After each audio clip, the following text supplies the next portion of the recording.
ओम नमः सिद्धेभ्याय जय श्री ओम नमः सिद्धेभ्याय जय श्री ओम नमः सिद्धेभ्याय। मंगलम भगवान वीरो मंगलम गौतमो गणी मंगलम कुंद कुंदाद्यो जैन धर्मोस्तु मंगलम। सर्व मंगल मांगल्यम सर्व कल्याण कारकम प्रधानम सर्वधर्माणां जैनम जयतु शासनम जैनम जयतु शासनम जैनम जयतु शासनम।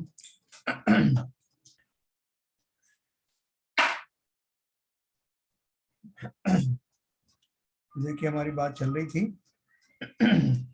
परमात्म प्रकाश नाम का ग्रंथ पढ़ रहे हैं शुभेंदु देव द्वारा रचित, और इसमें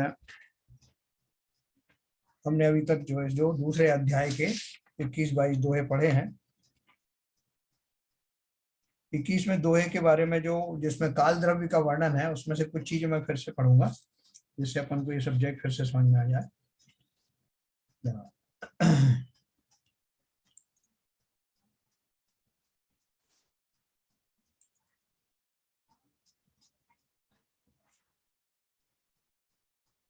आकाश द्रव्य हमने पढ़ा था, उसके बाद में काल द्रव्य हमने कल टच किया था। तो इसको काल द्रव्य का व्याख्यान मैं एक बार आपको फिर से इसमें मोटा मोटा बताता हूँ। आगे काल द्रव्य का व्याख्यान करते हैं। हे भव्य, इस प्रत्यक्ष रूप वर्तना लक्षण वाले को काल द्रव्य जान, अर्थात अपने आप परिणमते हुए द्रव्यों को कुम्हार के चक्र के नीचे की शिला की तरह जो बहिरंग सहकारी कारण है, यह काल द्रव्य असंख्यात प्रदेश प्रमाण है। जैसे रत्नों की राशि जुदा रूप है, सब रत्न जुदा जुदा रहते हैं, मिलते नहीं है ना। अपन ने कल इसके बारे में पढ़ा था कि आकाश जो है वो अगर अपन डिवाइड करें लोकाकाश को, तो वो जो छोटे छोटे पार्ट्स में डिवाइड करते हैं, वो उस मिनिमम जो सबसे छोटा पार्ट है उसको, उस स्पेस के सबसे छोटे पार्ट को अपन प्रदेश कहते हैं। और हर एक प्रदेश के अंतर्गत बहुत सारे परमाणु भी रहते हैं, बहुत सारे जो है जीव जो है वो बहुप्रदेशी हैं, तो वो और बहुत सारे प्रदेशों को ऑक्यूपाई करते हैं। तो उन प्रदेशों के अंतर्गत होने वाली जो घटनाएं हैं, उनमें वहां पर स्थित जो काल द्रव्य है वो उसमें सहयोगी या निमित्त बनता है। तो ये काल द्रव्य, जैसे हमने और धर्म द्रव्य अधर्म द्रव्य के बारे में समझा कि जैसे वो एक शक्ति रूप से होता है, ऐसे ही ये सारे ही द्रव्य जो है उस हिसाब से निमित्त बनते हैं। जैसे शक्ति रूप से वो निमित्त बनते हैं, ऐसे ही है। क्योंकि जितने भी परिणमन होते हैं, परिणमन भले ही जो है पुद्गल का हो या जीव के भावों का हो, वो सारे परिणमन जो है काल की सापेक्ष में ही बात की जाती है। 1 घंटे में सब मैंने ये विचार किया, पर अगले ही क्षण मेरा ऐसा विचार आया, तो जो क्षण हम बोल रहे हैं ना, अगले ही क्षण उसमें काल का जो है बात आ जाती है। तो काल एक द्रव्य है, और समय, घंटा, घड़ी, 24 घंटे, प्रहर आदि ये सब उसके जो व्यवहारिक रूप हैं। बोले आपको उनकी बहुत समय हो गया साहब इसका, तो बोले बहुत काल व्यतीत हो गया। तो काल व्यतीत हो गया तो अपन उसको मेजरमेंट कैसे करते हैं? काल व्यतीत हो गया तो अपन वो उसमें घंटे, घड़ी, साल, महीने, इस तरह से अपन उसका डिवीजन करते हैं। तो कुल मिला करके ये वो एक द्रव्य है जिसके समस्त परिणमन होने में जिसका हाथ कहा जाता है, या जिसकी सापेक्ष में ही उन पदार्थों में परिणमन किया हुआ पाया जाता है। मैंने आपको कल बहुत सारी एग्जांपल दी थी कि जैसे अपन बोलते हैं कि आंखें पलकों को पलक झपकते ही ऐसा काम हो गया, अपन बोलते हैं ना, इसमें भी एक शब्द आया है, पलक झपकते ही ऐसा काम हो गया। इसका अर्थ क्या है? तो कोई समझेगा कि पलक झपकने से वो काम हुआ। पलक झपकने से नहीं हुआ। पलक झपकने का अर्थ क्या हुआ? जितने काल में मेरा जो पुद्गल परमाणु जो पलक के हैं, वो एक दूसरे से दो पलकें आपस में आकर के मिलती हैं, उतने से उसमें जो भी समय लगता है, जो अवधि लगती है, उसको हम पलक झपकने की अवधि कहते हैं। इस तरह सारी चीजों के लिए हम बोलते हैं कि साहब जब जैसे घड़ी के कांटे चलते हैं, घड़ी की जो सुइयां चलती हैं, बोलते हैं ये कांटा जब 10:10 से लेकर के जब ये 3 पे आ जाएगा 15 मिनट हो जाएंगे। तो वो घड़ी के मूवमेंट को, जो कि पौद्गलिक मूवमेंट है, लेकिन उससे तोला किससे? समय से है कि इतनी देर में जो आता है तो उसको 15 मिनट कहते हैं। इस तरह से बहुत सारे उन्हें पौद्गलिक जो है घटनाएं बताएंगे। जैसे अपन बोलते हैं कि दिन उगने दो साहब, दिन उगेगा तो अपन ये काम करेंगे, दिन डूबने पर ये काम नहीं करेंगे। तो वो जो सब वो निर्णय किससे होता है? बोले सूरज को उगने दो। तो हम ये भ्रमित ना हो जाएं कि वो जो सूरज आदि की जो कार्रवाई है वो ही काल है। तो काल वो नहीं है। काल क्या है? वो जो वस्तुओं का जो परिणमन हो रहा है उसमें जो ड्यूरेशन लगता है उसको काल अवधि बोलते हैं।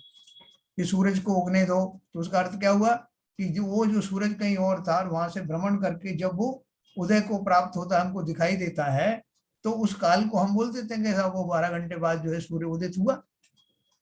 तो उसमें काल अवधि सब में ही आती है। कर्मों का लगा लो, कर्मों का परिणमन हो, कर्मों का उदय हो, कर्मों का बंद हो, कर्मों का कितने काल तक सत्ता में रहना है, सभी जगह पर एक काल का सापेक्ष पाया जाता है। तो बहुत सिंपल है, वैसे इसमें डिफिकल्ट कुछ भी नहीं है। खाली इतना ही समझना कि वो कालाणु शब्द जो कहा जाता है, वो कालाणु शब्द को ये पुद्गल के अणु से कंफ्यूज मत होना। पुद्गल की परमाणु आदि अलग है जिनसे स्कंदों का निर्माण होता है, और कालाणु ये वो एक विशेष रूप से कहा जाता है। जैसे आत्मा के जो प्रदेश हैं, आत्मा के जो पार्ट हैं उनको अपन प्रदेश कहते हैं, पुद्गल के जो पार्ट हैं उनको अपन अणु परमाणु आदि कहते हैं, स्कंद कहते हैं। उसी तरह से जो जितना काल द्रव्य एक प्रदेश में होने वाले परिणमन के लिए निमित्त बनता है उसको अपन एक कालाणु कहते हैं। तो अणु का उसका पुद्गल से कोई रिलेशन नहीं है। अणु शब्द जरूर कॉमन दिखाई देता है, लेकिन वो अणु अलग है। ये कालाणु का अर्थ जो है कि वो द्रव्य को कहने के लिए द्रव्याणु, उसको कालाणु कह देते हैं। तो वो एक एक प्रदेश में एक एक रहता है, और उतने प्रदेश में होने वाली समस्त घटनाओं में वो साक्षी होता है, निमित्त बनता है। अभी मैं आपको अनम्यूट करूंगा, तो जिससे आपको कोई इसमें हो परेशानी तो बताएं।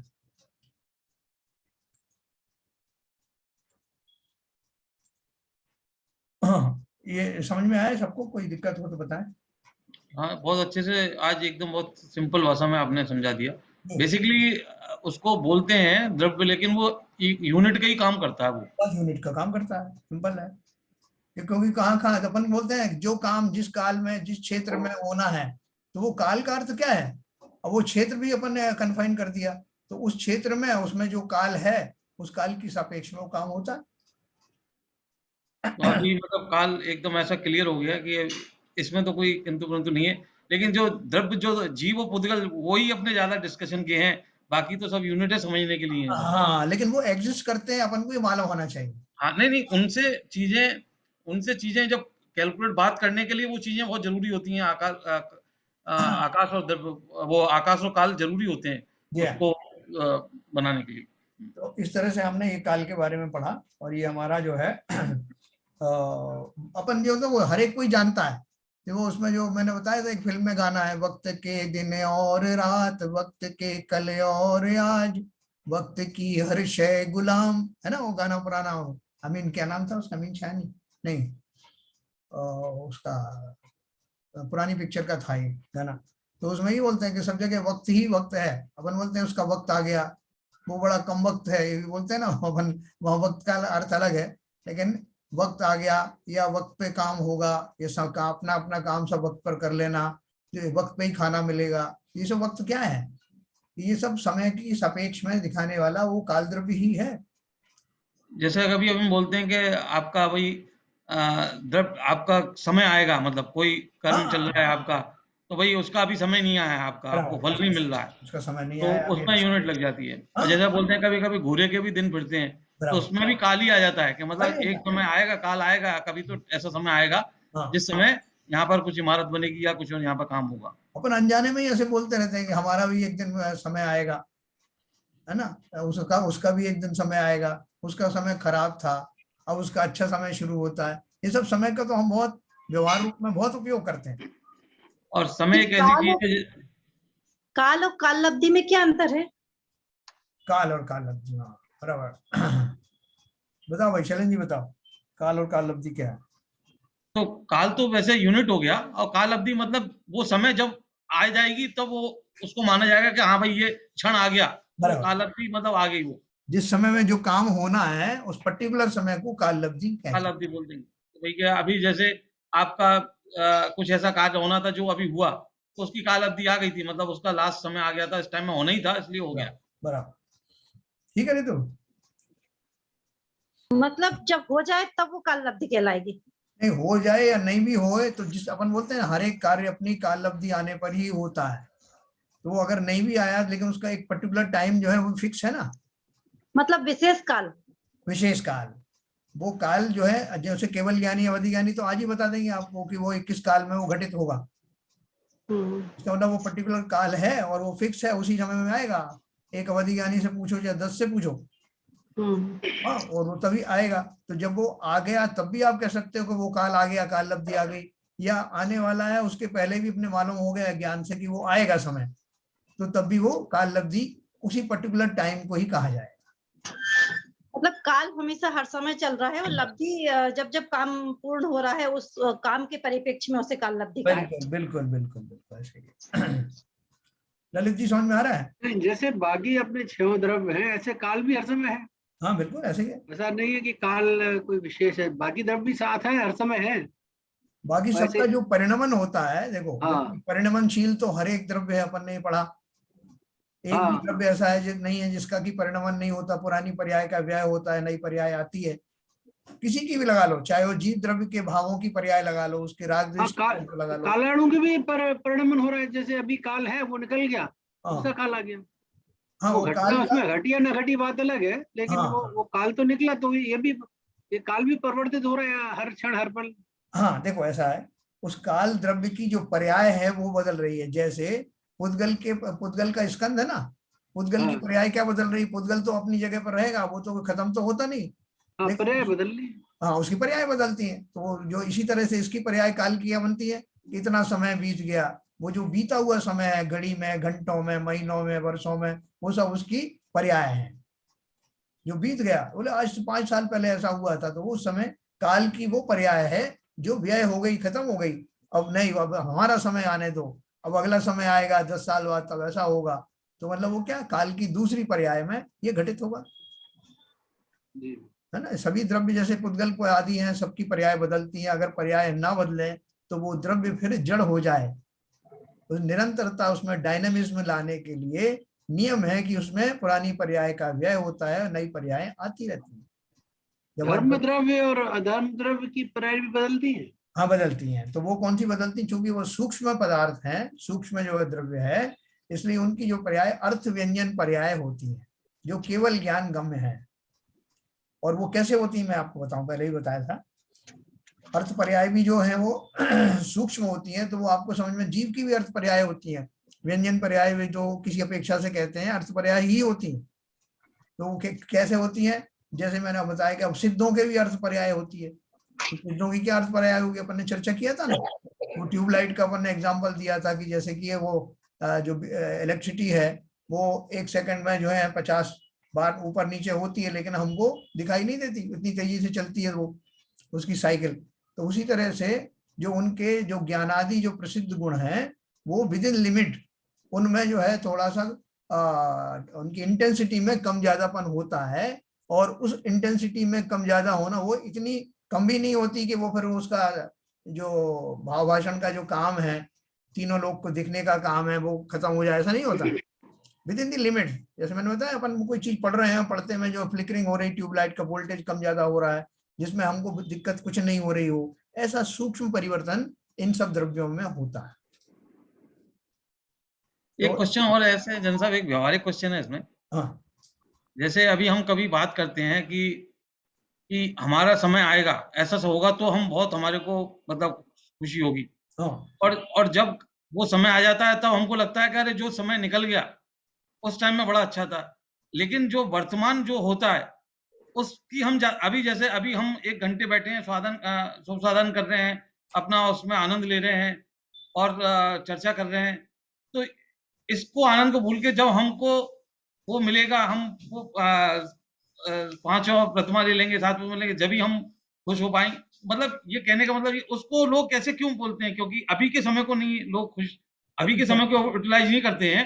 हाँ या तो वर्तमान भविष्य की ज्यादा चिंता रहती है, या जो भूत में जो भोग लिया उसकी ज्यादा चिंता रहती है। देखो क्या है चरण जी, लौकिक में भी आप जब बुजुर्गों से बात करोगे, तो वो सब अपने पिछले जन्म, पिछले वाला जो समय निकल गया उसकी तारीफ करते हैं। अरे हमारे जमाने में क्या क्या नहीं होता था और इतना अच्छा होता था, आज जमाना कितना खराब हो गया है। तो वो क्या होता है जब वो पिछला जब समय उनके पास आया था, जब वो वर्तमान में था, तब उन्होंने उसको अप्रिशिएट नहीं किया। लेकिन अभी वो उसको अप्रिशिएट क्यों कर रहे हैं कि वर्तमान में जो क्षण आए हैं वो उनकी मन से, उनकी जो इच्छा के मुताबिक वाले नहीं है। इन क्षणों में जो कुछ हो रहा है वो उससे कंपेयर पिछले वाले को करके उस पिछले वाले में अच्छा पना स्थापित कर लेते हैं। इससे तो वो अच्छा था उस टाइम में। फिर अब ये जो हमारा वर्तमान है तो वर्तमान में क्या करेगा? वर्तमान में वो कल्पना करता है जो पिछला समय निकल गया जो अच्छा ही था, और भविष्य में भी हो सकता है कि वैसा ही समय आए या उससे अच्छा आ जाए। तो ये उनकी कल्पना मात्र होती है। अभी जैसे आज की देखो टेक्नोलॉजी कितनी बढ़िया हो गई, ऐसे मोबाइल चल रहे हैं, टीवी चल रहा है, ये सब कुछ काम रिमोट से हो रहे हैं, बैंक जाने की जरूरत नहीं पड़ती, सब डिजिटल हो रहा है। तो इनकी कल्पना तो पहले की नहीं थी। और उनमें से बहुत सारे लोग ऐसे हैं उनको अप्रिशिएट भी नहीं करते, नहीं साहब वो तो हमारा टाइम ही बहुत अच्छा था। लेकिन कुछ अप्रिशिएट करते हैं जिन जो अभी सजग हो गए कि नहीं पहले ये सब नहीं था, अभी ज्यादा अच्छा हो रहा है। लेकिन वो भी जब अपने बूढ़े होने लगते हैं तो उनको ये जो वर्तमान है ये जब वहां चला जाता है, भूतकाल में चला जाता है, तो वो उनका इष्ट बन जाता है। और जो आने वाला जो भविष्य है जो वर्तमान बन के आता है उसमें उनको डिफिकल्ट लगता है। जैसे अब इतने अभी साइबर क्राइम हो रहा है, पहले नहीं होता था। Sorry for interruption. हाँ बोलिए। हमारे आसपास ऐसे लोग हैं जो बैंक से ट्रांजैक्शन करते समय एटीएम यूज नहीं करते या डिजिटल ट्रांसफर नहीं करते हैं। There are many around us. कहीं बाहर से नहीं लाने पड़ते खोज के, हम में से ही जो नहीं कर पाते ऐसी काम। आज के बच्चों को देखिए वो अपना सब कुछ उसी तरह से करते हैं जो प्रेजेंट टेक्नोलॉजी। तो वो ऐसा अपनी ह्यूमन साइकोलॉजी के हिसाब से। कुछ लोग ये भी बोलते हैं कि साहब अच्छा रहा कि हम जो है पुराने तरीके से बैंकिंग करते हैं। आजकल तो जो है कितने ठग बैठे हुए हैं जो साइबर क्राइम करते हैं, हम बच गए कम से कम। तो उसको अप्रिशिएट करते हैं। उनकी जो अनभिज्ञता है उस टेक्नोलॉजी के बारे में वो उनके लिए वो वरदान बन जाती। वो कहते हैं हमारी ठगी कभी हुई नहीं साहब, हम तो बिल्कुल कोई रिस्क लेते नहीं। गुणवाला जी कुछ पूछ रही? आपका हाथ उठ रहा है, ऐसे उठ गया क्या? और ये भविष्य में दान करने की बहुत सोचते हैं, लेकिन वर्तमान में मौका आने पर भी छूट जाते हैं। बोले अभी तो टाइम है, अभी तो मैं जोड़ लूं पैसे थोड़े, भविष्य को अपना सुदृढ़ कर लूं तभी करूं दान। तो ये भी एक मतलब आदमी का मतलब जो अभी वर्तमान को जो एंजॉय कर रहा है, आज जो है अपने पास में। जैसे आपकी परसों की बात मेरे को अभी भी ध्यान आ रही है कि मेरी जेब में उतने पैसे जब जरूरत होती है उतने निकल जाते हैं। तो इतनी बढ़िया बात है कि आदमी ऐसा सोचे कि अभी जब मेरे को जब जरूरत होगी जब आ जाएंगे मेरे पास में, आज क्यों मैं उसके लिए इतनी व्यवस्था करके रखूं, इतना जोड़ के रखूं। वो जरूरत पड़ेगी भी नहीं पड़ेगी, उसका कहाँ कैसे माने हम। वही देखो उसी की सिमली है वो सोने की अंडे देने वाली मुर्गी। कि किसी के घर में एक मुर्गी थी, वो रोज एक सोने का अंडा देती थी, तो बड़ा खुश हो गया कि ऐसी बढ़िया मुर्गी मिली मुझे, रोज एक अंडा देती है। लेकिन लोगों ने उसको उकसाया, भाई मुर्गी का कोई भरोसा नहीं है, कभी नहीं दे अंडा, इसलिए उससे 2-4 अंडे ले लो, या इसके पेट में पड़े हो तो पेट फाड़ के निकाल लो ना एक साथ। तो उन्होंने वही किया और मुर्गी को ही मार डाला, तो वो सारे अंडों की जो संतति समाप्त हो गई। उसी तरह से जितना आपको आवश्यकता है उतना आपको मिलता रहे इसकी गारंटी है, तो किस बात का लोभ करना। लेकिन हमें अपने पुण्य के ऊपर भी विश्वास नहीं होता। पुण्य में विश्वास रखो और अपना, और जितना मिलेगा अच्छा ही होगा, उससे ज्यादा की आकांक्षा ना करें। जितना जितना निर्लोभीपना जीवन में आएगा उतना उतना आपका काम अनुकूलता की ओर बढ़ेगा। क्या ललित जी, ठीक बात है? तो चलिए अपन एक अगला दुआ पढ़ते हैं। और किसी का कोई प्रश्न नहीं है ना? तो चलो।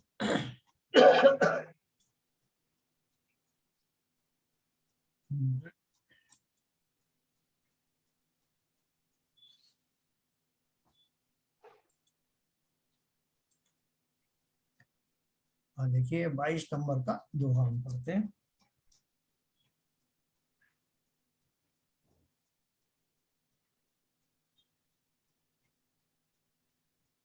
बाईस भी हमने कवर कर लिया था वो, तो उसमें और पढ़ेंगे तो फिर कंफ्यूज हो जाएंगे। 23वां पढ़ेंगे आज।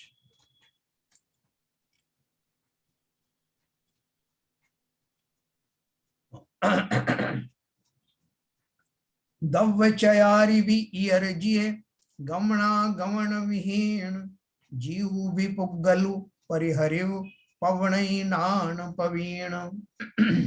पवीण माने प्रवीण। भावार्थ है 23 नंबर।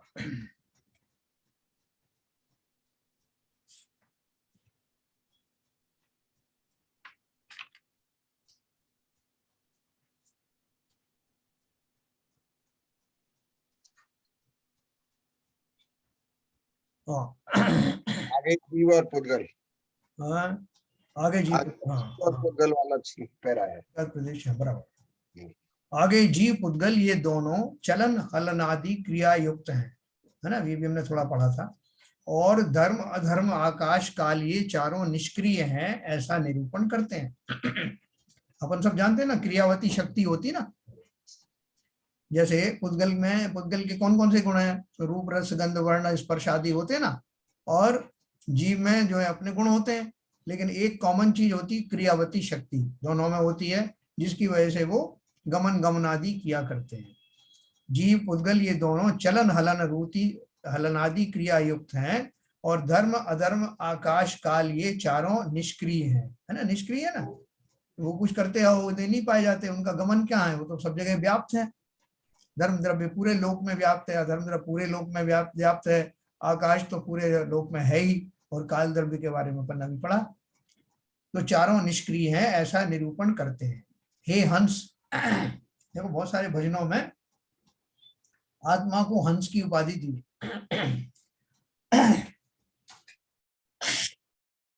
हे हंस, जीव और चार पुद्गल इन दोनों को छोड़कर दूसरे धर्मादि चारों ही द्रव्य चलन हलनादि क्रिया रहित हैं। जीव पुद्गल क्रियावंत हैं, गमनागमन करते हैं, ऐसा ज्ञानियों में चतुर रत्नत्रय के धारक केवली शुद्ध केवली कहते हैं। भावार्थ है, जीवों के संसार अवस्था में इस गति से अन्य गति के जाने को कर्म नोकर्म जाति के पुद्गल सहाय हैं। ये अपन ने कल पढ़ा था ना, कि जब जीव यहाँ से वहां जाता है तो बहुत सारे कर्मों का सहयोग उसे मिलता है। कौन कौन से? जैसे एक गति से दूसरी गति में गया तो गति नाम कर्म उसमें जो है वो सहायक बना। फिर उसमें कौन सा उसको शरीर मिलेगा, तो उसमें नाम कर्म का इन्वॉल्वमेंट हुआ। फिर उसके बाद उसके जो है किस तरह के जो शरीर होंगे, तो वो शरीर में औदारिक होगा, वो जो पुद्गल किस तरह का होगा, वो सब भी नाम कर्म के अंतर्गत आते हैं। तो ये सारे जो वो शरीर जिनसे बनता है वो नौ कर्मों से बनता है। तो इसलिए वो बोल रहे हैं कि धर्मादि चारों ही द्रव्य चलन हलनादि क्रिया रहित हैं, जीव पुद्गल क्रियावंत है, गमनागमन करते हैं। जीवों के भावार्थ में, जीवों के संसार अवस्था में इस गति से अन्य गति के जाने को कर्म नोकर्म जाति के पुद्गल सहायी हैं, और कर्म नोकर्म के अभाव से सिद्धों के निष्क्रियपना है। तो बहुत सारे लोग ये क्वेश्चन उठाते हैं। वो युगल जी ने एक पोएम लिखी ना, उसमें पूजा लिखी है, अरे वो निष्क्रिय तत्व विशेष, सिद्ध पूजन में है उनके, या देवशाग गुरु के पूजन में देखना पड़ेगा, उसमें उन्होंने ये शब्द बोले हैं, अरे वो निष्क्रिय द्रव्य विशेष। तो निष्क्रिय क्यों कहा? वही आत्मा अभी तक क्रियावान था, अभी वो निष्क्रिय कैसे हो गया सिद्ध अवस्था में? तो उसका अर्थ क्या है? उन्होंने उसको बताने के लिए बोला है कि चूंकि संसार अवस्था में जीव को एक गति से दूसरी गति में, एक शरीर से दूसरे शरीर में, एक आयु से दूसरी आयु में जाना आना पड़ता है, इसलिए उसकी वो गमनशीलता उस काल में बनी रहती है। कर्मों का जब तक उदय रहता है तो कर्मों के माध्यम से ये होता रहता है, लेकिन जब जीव के सारे कर्मों का व्यापार ही समाप्त हो गया, तब तो उस आत्मा को करने के लिए कुछ शेष नहीं रहा। तो वहां निष्क्रिय का अर्थ जड़ नहीं है, निष्क्रिय का अर्थ है कि अब इस तरह की कार्यवाही में वो कंट्रीब्यूट नहीं करता, अब उसे कहीं जाना नहीं आना नहीं, इस अपेक्षा से वो निष्क्रिय हो गया। गमनागमन नहीं है। पुद्गल के स्कंधों को गमन का बहिरंग निमित्त कारण कालानुरूप काल द्रव्य है। ये क्या बोल रहे हैं? अभी मैंने जो आपको बताया था, पुद्गल के स्कंदों का गमन, या पुद्गल के स्कंदों का गमन कह लो, चाहे उसकी निमित्त से जीव का कह लो, सब में ही बाहर से निमित्त क्या है, काल। कि साहब एक काल के बाद वो 1 घंटे बाद वो श्रीमान जी यहाँ से सीबीडी बेलापुर पहुंच जाएंगे। तो क्या गमन में क्या निमित्त बना, काल, है ना। और काल में मूवमेंट किसका हुआ, परमाणु का, ये शरीरों का, स्कंदों का, है ना। तो इसलिए उन्होंने कहा पुद्गल के स्कंदों को गमन का बहिरंग निमित्त कारण कालानुरूप काल द्रव्य है। इससे क्या अर्थ निकला,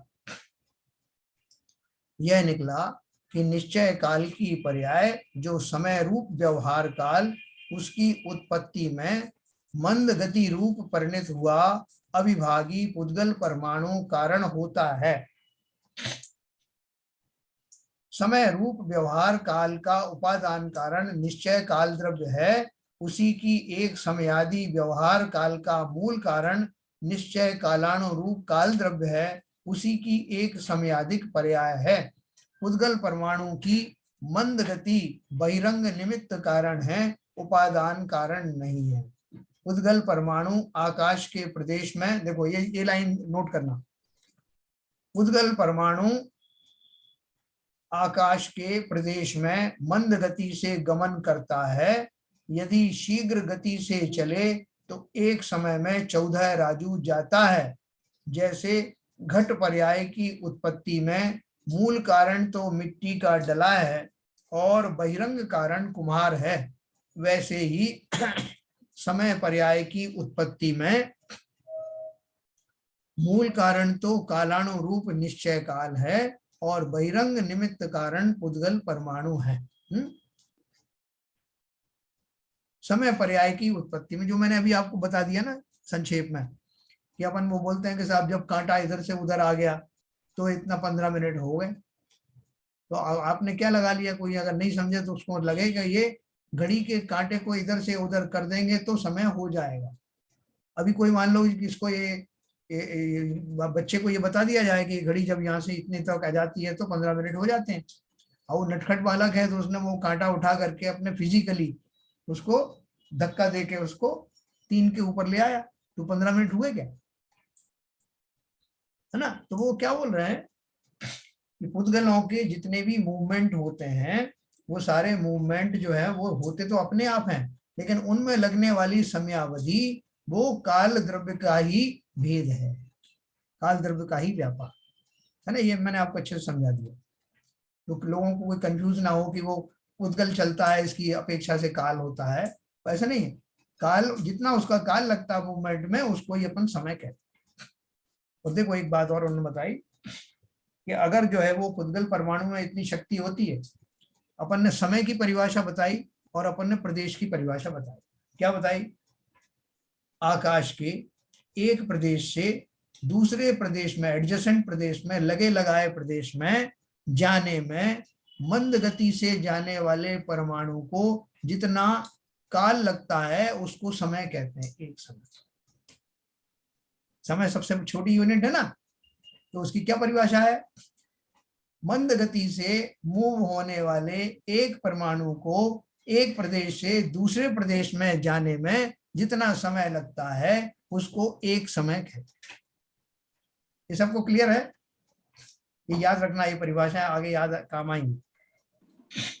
एक प्रदेश से दूसरे प्रदेश मतलब क्या समझ नहीं आया, एक प्रदेश से दूसरे प्रदेश में जाने का, एक प्रदेश से दूसरे प्रदेश जाने में कुछ समय लगता होगा ना।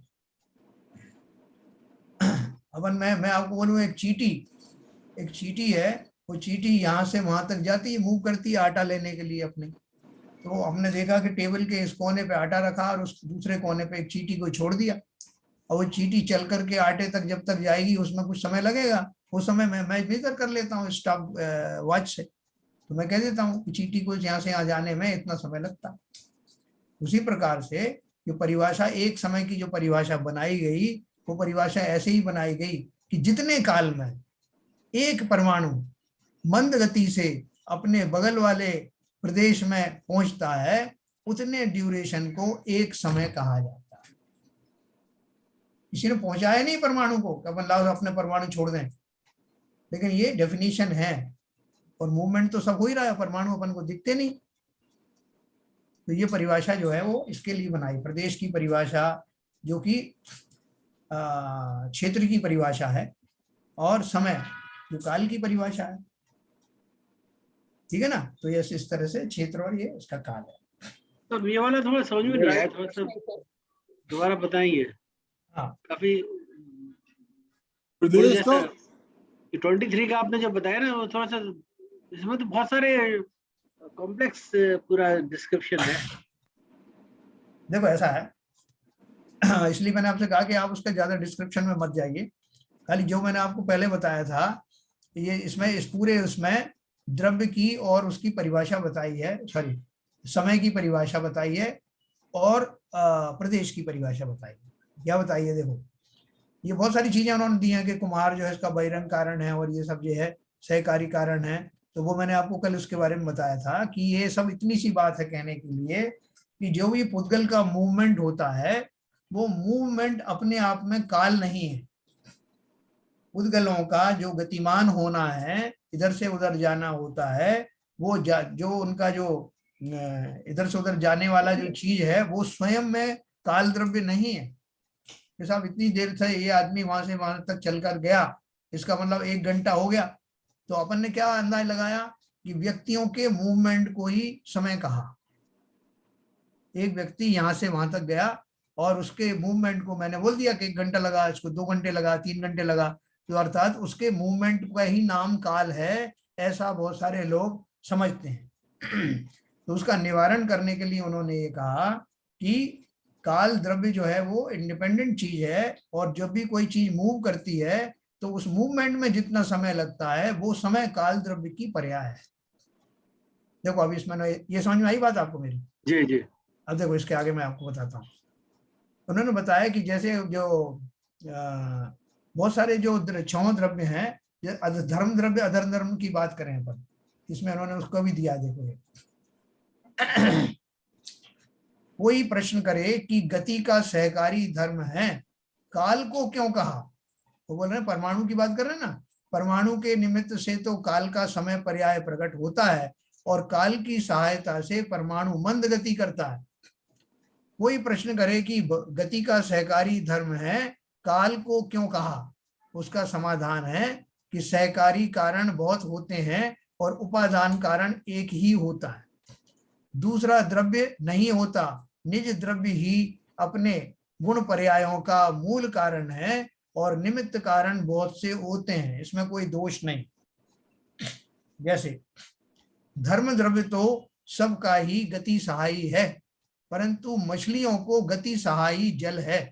ये बोल रहे हैं कि जो अपोलो की धर्म द्रव्य क्या है, कि धर्म द्रव्य एक शक्ति है जो पूरे लोक में व्याप्त है, और वहां जो भी जीव चलना चाहे, पुद्गल आदि चलना चाहे, तो वो धर्म द्रव्य के कारण उनको वो फैसिलिटी मिलती है कि वो मूव कर सकते हैं, है ना। जैसे अपन को मान लो कि अपन कहीं चलना चाहें और अपने पैरों में किसी ने बेड़ियां डाल दी हो, कोई बंधन में कस दिया हो, तो अपन मूव नहीं कर सकते, और बंधन छोड़ते ही फिर मूव कर पाते हैं।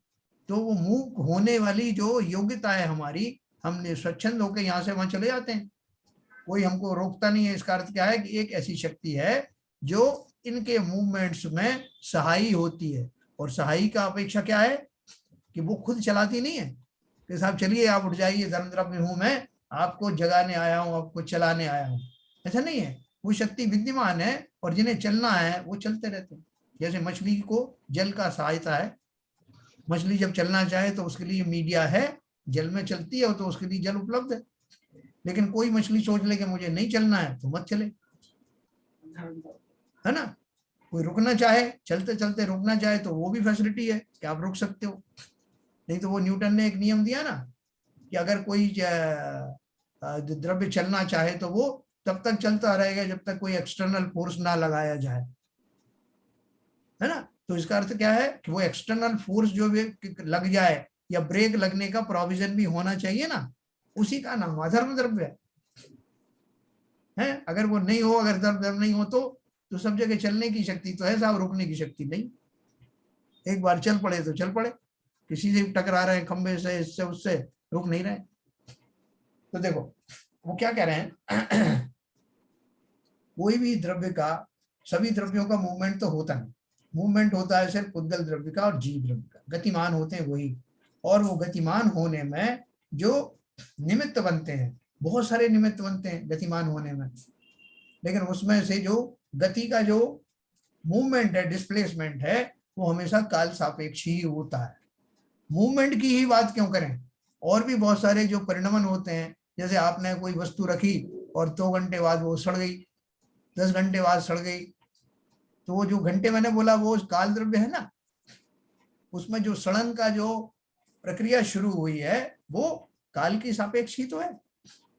जैसे आप फ्रिज में रख दोगे तो उसका जो परिणमन थोड़ा स्लो हो जाएगा, हाँ हो सकता है स्लो हो जाएगा, लेकिन हो तो रहा है ना, परिणमन तो हो रहा है। तो इस तरह से उन्होंने कहा कि धर्म द्रव्य, बाकी सारे द्रव्य अपने अपने इंडिपेंडेंट हैं, लेकिन ऐसा देखने में आता है एक कार्य के होने में बहुत सारे द्रव्य उसके सहायक हो जाते हैं, है ना। जैसे मुझे मूवमेंट करना है, तो मूवमेंट करने में मुझे मेरे अंदर विचार आया कि मुझे मूव करना है, ये मेरे जीव के ही अपने द्रव्य के भाव हैं।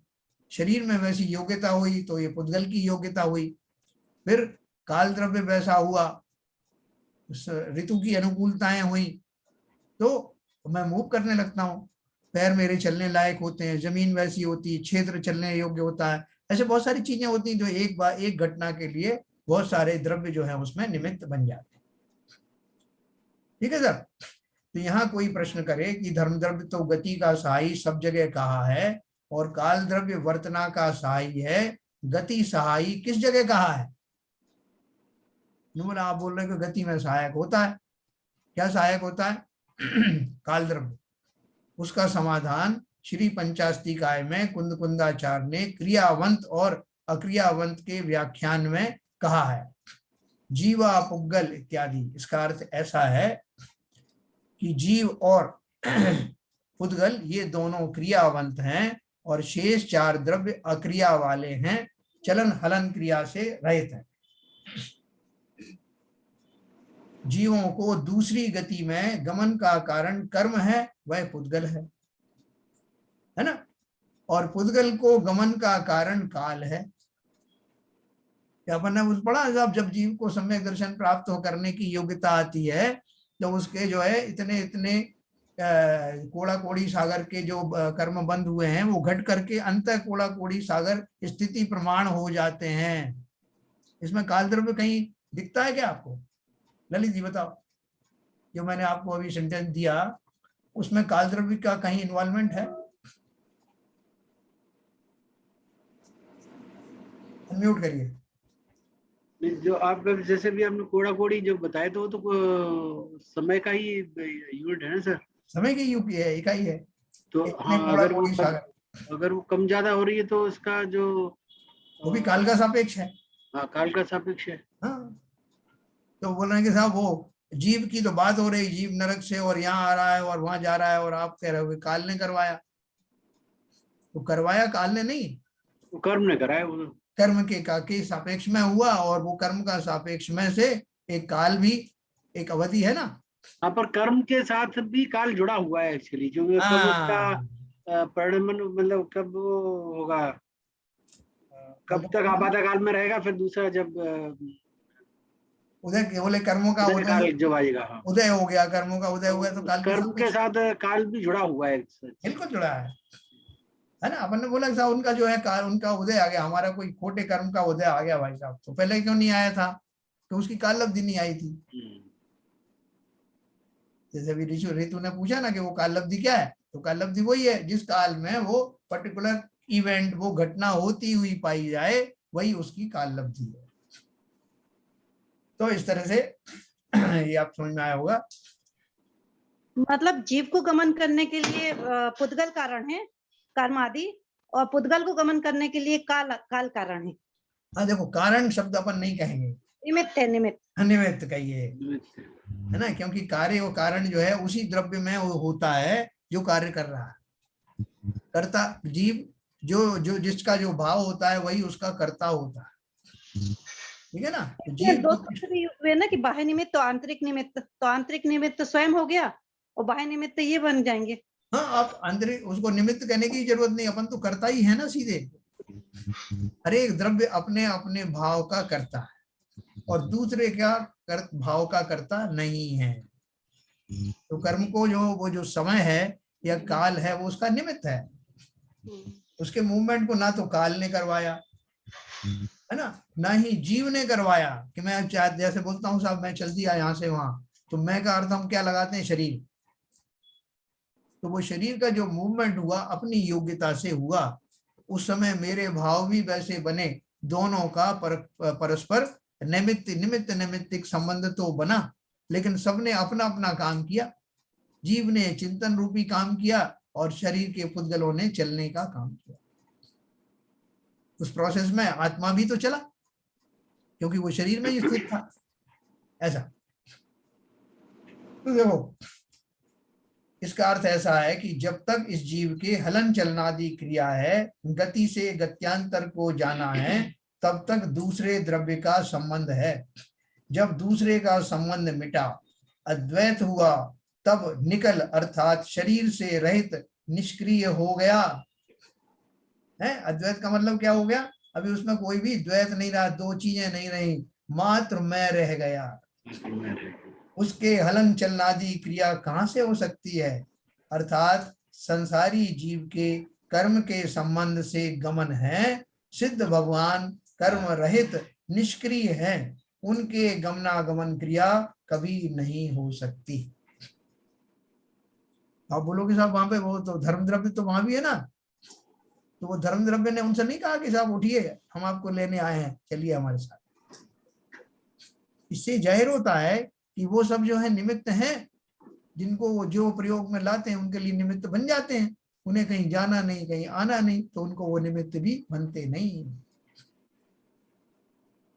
ये जो बहुत अद्भुत है, उस सिद्ध स्वरूप के बारे में आप कल्पना करेंगे, निरपेक्ष भाव से करेंगे। जैसे अभी अपन ने बोला ना कि हमें जो समय बीत गया वो अच्छा लगता है क्योंकि हमें वर्तमान काल से एडजस्टमेंट नहीं होता, लेकिन वहां अभी भी हमको वो सिद्ध लोक में जाने से हमारी यही दशा रोक रही है। हम जो है जो वर्तमान में जिन इंद्रियोचित पंचेंद्रिय के विषयों रूपी सुख के हम अनुभवी हो गए हैं, हम नहीं जानते कि इससे अतिरिक्त भी कोई सुख हो सकता है, और अगर होगा भी तो हमें अच्छा नहीं लगेगा।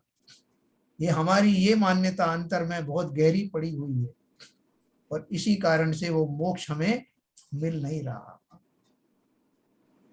तो तभी मिलेगा जब हम वास्तव में उसके अभिलाषी होंगे और संसार की वर्तमान अवस्थाओं को दुखदायी ही मानने लगेंगे, जो हम अभी तक मान नहीं सके। मान सके क्या डिवीजन साहब? चलिए मैं भी आपको अपन डिस्कस करेंगे, समय भी हो गया।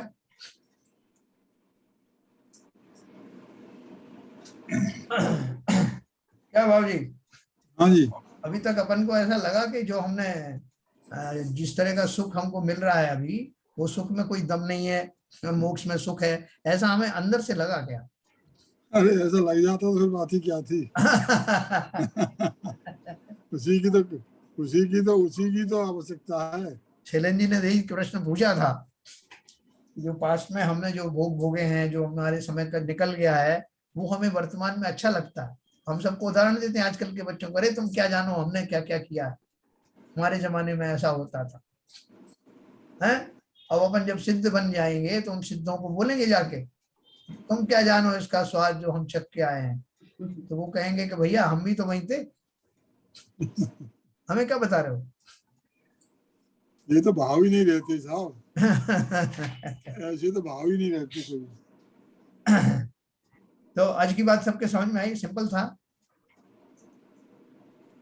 और एक बार समराइज करें, ओके, एक शब्द निश्चय काल और व्यवहार काल, ये दो शब्द इस्तेमाल किए थे। हालांकि मोटे मोटे तो समझ में आ रहे हैं, लेकिन फिर भी एक बार आप समराइज करेंगे तो बहुत अच्छा है। ओके, निश्चय काल और व्यवहार काल, देखो ऐसा है, इसी में आए थे, पिछले ही पैरा में आए थे। हाँ देखो इसमें तो उन्होंने बहुत शॉर्ट में दिया है।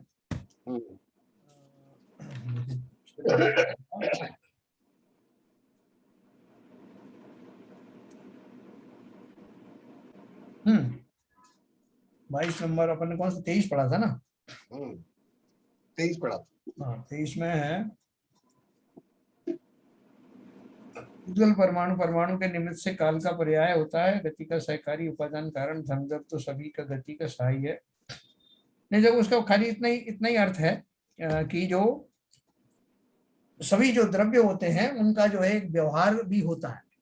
जैसे पुद्गल परमाणु की मैं बात करूं, पुद्गल द्रव्य की बात करूं, काल की बात भी अभी करूंगा, तो पुद्गल द्रव्य जो है वास्तव में जो निश्चय से एक परमाणु ही पुद्गल द्रव्य है, स्वतंत्र परमाणु ही पुद्गल द्रव्य है, शुद्ध खालिश परमाणु ही पुद्गल द्रव्य है। ये उसका निश्चय से है, निश्चय से परमाणु ही पुद्गल द्रव्य है।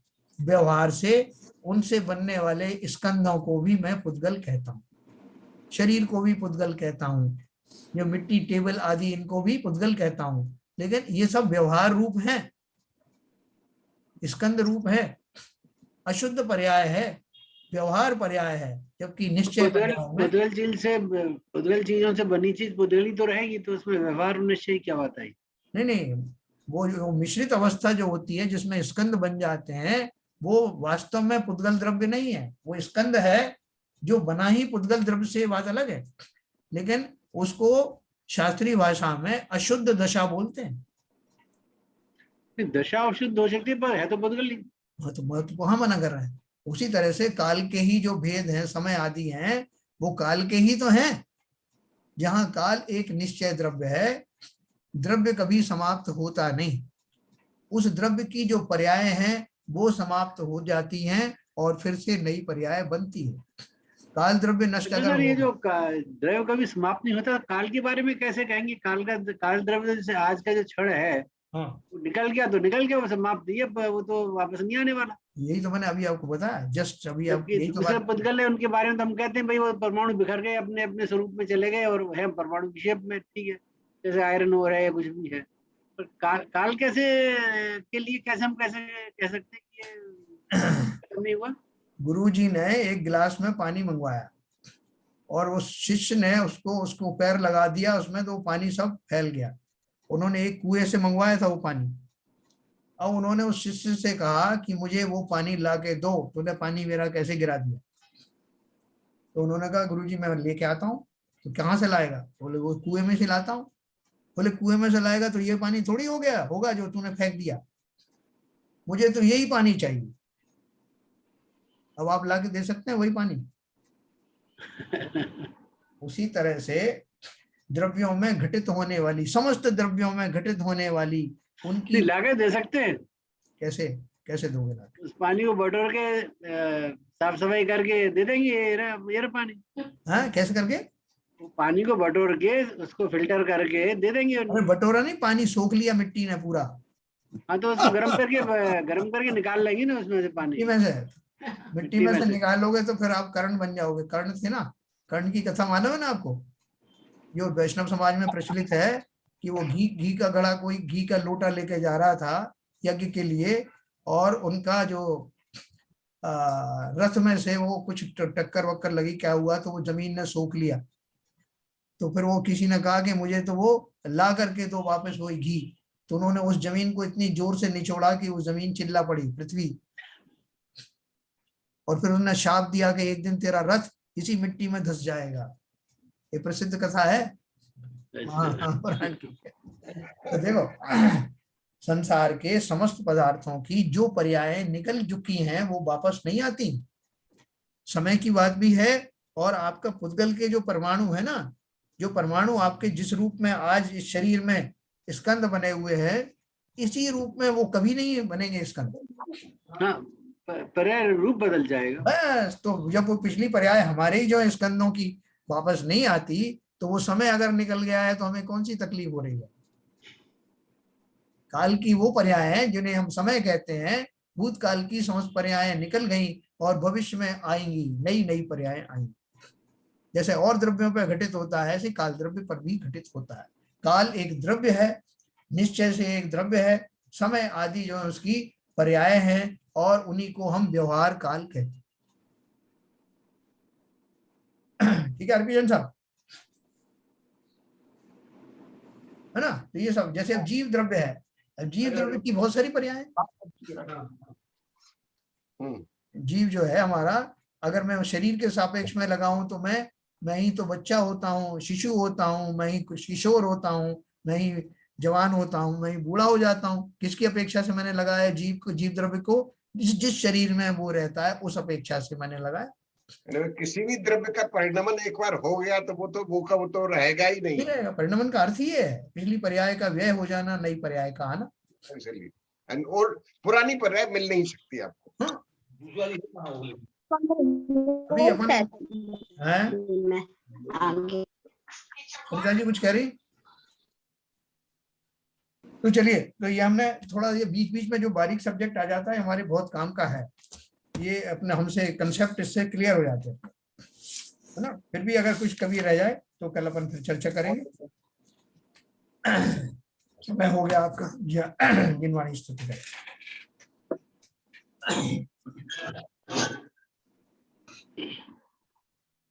नित्यतम नाश वेको ज्ञान के प्रकाश वेको अपबर भास वेको भानु सी बखानी है। छहो द्रव्य जान वेको बंध विधि भान वेको स्वपर पिछान वेको परम प्रमाणी है। अनुभवताय वेको जीव के जताए वेको काहू न सताए वेको भवे उर आनी है। जहाँ तहाँ तार वेको पार के उतार वेको सुख विस्तार वेको यही जिनवाणी है। हे जिनवाणी भारती तो हे जमोदन रहन, जो तेरी शरणा गए सो पावे सुख चैन। जिनवाणी के ज्ञान से सूझे लोकालो, सो वाणी मस्तक धरो सदा देखे दो, सदा देखे दो। जिनवाणी माता की जय। जय।